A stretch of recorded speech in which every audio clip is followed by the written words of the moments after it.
سبحان اللہ کہنا اللہ رب العزت کو بڑا پسند ہے، اللہ رب العزت کا بڑا محبوب کلمہ ہے، اور اس کے بعد فضائل آپ کے سامنے رکھے تھے۔ امام طبرانی نے ابو امامہ سے اس کلمے کے حوالے سے 2 روایات پیش کی ہیں۔ ان میں سے ایک روایت یہ ہے کہ نبی کریم صلی اللہ علیہ وسلم نے ارشاد فرمایا، جو شخص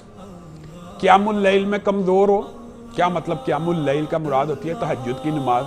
پڑھنے سے عاجز ہو۔ تہجد کی نماز انسان کے اوپر فرض نہیں ہے، لیکن تہجد کے نماز کے جو فضائل اور منقبت اور شان ہے، یہ ایک لمبا چوڑا الگ موضوع ہے۔ مختصر یہ ہے کہ تہجد کی جو نماز ہے انسان کے نفس کو کچلنے کے لیے محدثین مفسرین نے لکھا ہے، جس طرح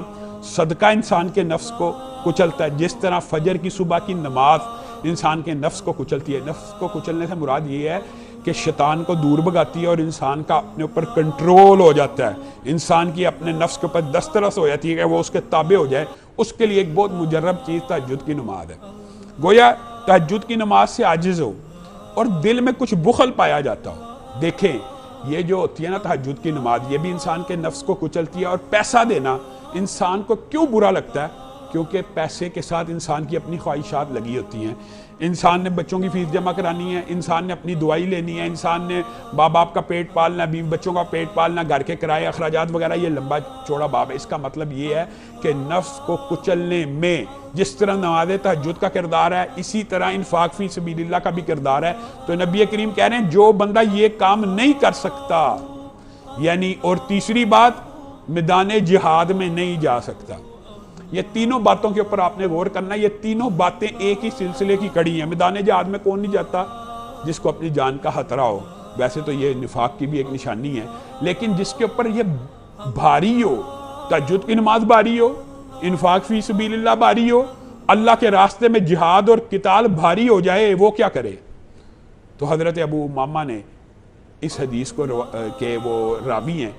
اور امام طبرانی نے اس کو روایت کیا ہے کہ نبی کریم صلی اللہ علیہ وسلم نے کہا پھر اس کو چاہیے وہ سبحان اللہ و بحمدہ پڑھے، تو یہ اس کو کفایت کر جائیں گے قیام اللیل سے بھی، انفاق فی سبیل اللہ سے بھی، اور جہاد سے بھی۔ یہ کتنی عظمت کی بات ہے، چھوٹا عمل بڑا ثواب، ذکر الہی کی حضرت ابو دردہ والی روایت کو اگر اس کے ساتھ ملا لیا جائے تو نبی کریم صلی اللہ علیہ وسلم نے وہاں پہ بھی فرمایا تھا کہ اس بات سے بہتر بھی عمل نہ بتلاؤں کہ تم دشمنوں کی گردن کاٹو اور دشمن تمہاری گردن کاٹیں، وہ ذکر اللہ ہے، اور سبحان اللہ و بحمدہ اللہ ہی کا ذکر ہے۔ اور اسی طرح ایک حدیث اس حوالے سے مزید آتی ہے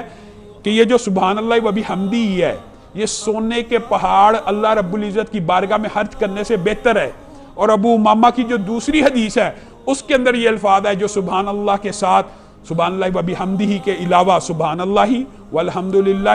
ولا الہ کا اس میں ذکر نہیں، اس میں اللہ اکبر کا ذکر ہے۔ یہ 3 کلمات تسبیح، حمد اور تکبیر اکٹھی ملا لے، گویا اس کا اجر و ثواب ایسے ہے کہ اس نے 100 اونٹ اللہ کی بارگاہ میں انفاق فی سبیل اللہ کیا، 100 گھوڑے زین پوش اللہ کی بارگاہ میں انفاق فی سبیل اللہ کیا، اور 100 اونٹ ایک ہوتا ہے اللہ کے راستے میں دے دینا۔ اس کا مطلب جو حدیث کا ہوتا ہے نا وہ یہ ہوتا ہے کہ 100 اونٹ کی مالیت کے برابر رقم دینا،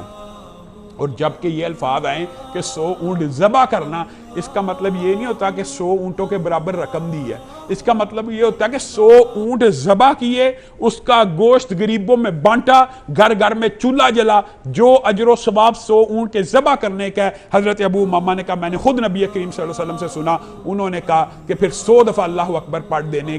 سے ایسے ہو جاتا ہے جیسے خانہ کعبہ مکہ مکرمہ کے اندر 100 اونٹ ذبح کر کے غریبوں میں تقسیم کیے۔